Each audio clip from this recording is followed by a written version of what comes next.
বলেছিলে গোলামের ছেলে গোলাম, আমার নবীজির গোলামি করেছি, আমার নবী তো কখনো আমারে গোলাম বলে স্বীকৃতি দেয় নাই। ও হুসাইন, তুমি তো বলেছো আমারে গোলামের ছেলে গোলাম, একটু লিখে দাও না এই দস্তরখানার মধ্যে, এই খাতার মধ্যে লিখে দাও না গোলামের ছেলে গোলাম। এই লেখা আমি কিয়ামতের ময়দানে আমার আল্লাহর সামনে উপস্থাপন করব। বড় করে বলেন না সুবহান। আব্দুল্লাহ ইবনে ওমর এবং ইমাম হুসাইন দুইজন বন্ধু ছিলেন। একদিন দুজন ঘুরতে বের হলেন। ঘুরতে ঘুরতে হঠাৎ করে তাদের ভেতরে তাদের পেটের মধ্যে খিদা লেগে গেল। ফারুক আজমের সন্তান আব্দুল্লাহ ইবনে ওমর বলে, ও হুসাইন, আপনার কি ক্ষুধা লাগে না? বলে, হ্যাঁ লেগেছে তো। ও নবীর নাতি হুসাইন, ক্ষুধা তো আমারও লেগেছে, কি করা যায়? ওই যে দেখা যায় আমাদের একটা খেজুর গাছ, ওই খেজুর গাছের মধ্যে কিছু খেজুর মনে হয় পেকেছে।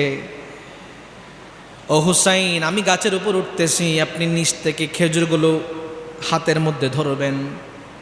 এই কথা বলে নবীজির নাতিও গাছের গোড়ায় গেলেন, আব্দুল্লাহ ইবনে ওমর গাছের গোড়ায় গেলেন। আব্দুল্লাহ ইবনে ওমর এবার গাছের উপর উঠলেন, ওই গাছ থেকে দুইটা খেজুর পারলেন, খেজুর পেড়ে গাছ থেকে নামলেন। নামার পরে আব্দুল্লাহ ইবনে ওমর হঠাৎ করে ভালো খেজুরটা মুখের মধ্যে দিয়ে দিলেন। আরও একটা যেই খেজুর রয়েছে, ওই খেজুরের মধ্যে একটু দাগ ছিল, দাগ। খেজুরের মধ্যে দাগ তাই না পারে, থাকে কি থাকে না? দাগ ছিল, দাগ একটু নষ্ট টাইপের ছিল। হঠাৎ করে ইমাম হুসাইনের তাজাল্লিয়াত চলে আসলো। ইমাম হুসাইন রাদিয়াল্লাহু তাআলা হঠাৎ করে তাজাল্লিয়াত চলে আসলো, বলে, এ গোলামের ছেলে গোলাম, তোমার কত বড় সাহস, তুমি ভালো খেজুরটা খাইলা, আমার নষ্ট খেজুর দিয়েছ। তখন ফারুক আজম ক্ষমতার মধ্যে, তিনি অর্ধ জাহানের শাসক। তখন হাই হাই হাই, নবীর নাতি হুসাইন আব্দুল্লাহ ইবনে উমরকে বলেছে গোলামের ছেলে গোলাম।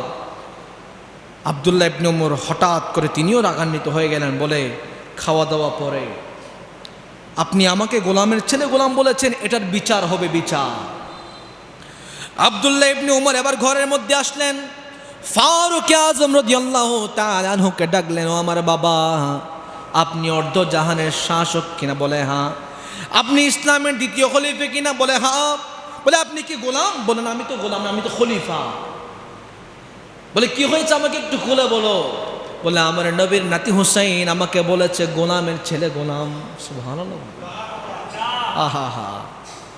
বলে, আমাকে নবীর নাতি হুসাইন বলেছে গোলামের ছেলে গোলাম। বলে, এই কথা বলেছে? বলে, হ্যাঁ। বলে, আব্বাজান, আপনি যদি বিচার না করেন তাহলে আমি এভাবে কোনোভাবে আমি এই ঘটনা মানতে রাজি না। আব্বা, আপনার বিচার করতে হবে।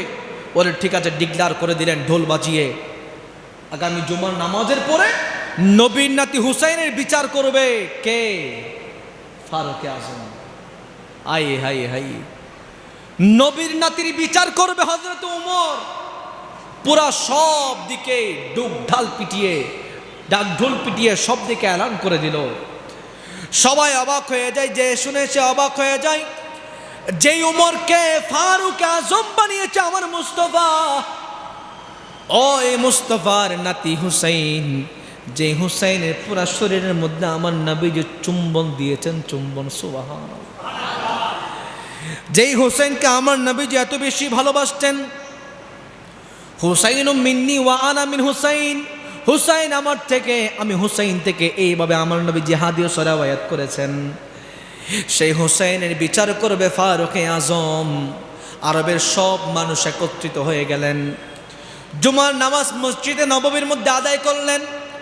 এরপরে বিচার হবে, সবাই উপস্থিত, সকল সাহাবায়ে কেরামরা উপস্থিত। এমন সময় বিচার শুরু হবে। এবার সুন্দর করে বললেন, আব্দুল্লাহ ইবনে উমর, তুমি দাঁড়াও, বিচার কি? বলে, আমরা ঘুরতে গিয়েছিলাম, দুইটা খেজুর গাছ থেকে পারলাম, একটা খেজুর একটু নষ্ট টাইপের পড়েছিল, সেটা যখন হোসেনের হাতে পড়লো, হোসেন হঠাৎ করে রাগান্বিত হয়ে আমাকে বললেন, গোলামের ছেলে গোলাম। আমি তো গোলামের ছেলে গোলাম নই, আমার বাবা গোলাম নয়, আমার বাবা হচ্ছে ইসলামের দ্বিতীয় খলিফা, আমার নবীজির সাহাবী, আমার নবীজির প্রিয় সাহাবী, আশারে মুবাশশারার মধ্যে একজন। আমি তো গোলামের ছেলে গোলাম নই। এবার সুন্দর করে ইমাম হুসেনকে দাঁড় করানো হলো। এই হোসেন আব্দুল্লাহ ইবনে ওমর যে কথা বলেছে সেই কথা সত্য কিনা? বলে হ্যাঁ সত্য। বলে এখানে কোনো দ্বিমত আছে? বলে না দ্বিমত নাই। বলে কোনো ধরনের সন্দেহ আছে?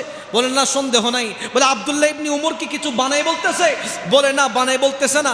ঠিকই, আমি হুসাইন বলেছি গোলামের ছেলে গোলাম। খাতা কলম নিয়ে আমার ইমাম হুসাইনের কদম মুবারকের সামনে গেলেন।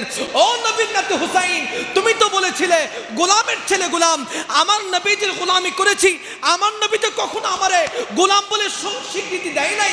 ও হুসাইন, তুমি তো বলেছো আমারে গোলামের ছেলে গোলাম, একটু লিখে দাও না এই দস্তরখানার মধ্যে, এই খাতার মধ্যে লিখে দাও না গোলামের ছেলে গোলাম।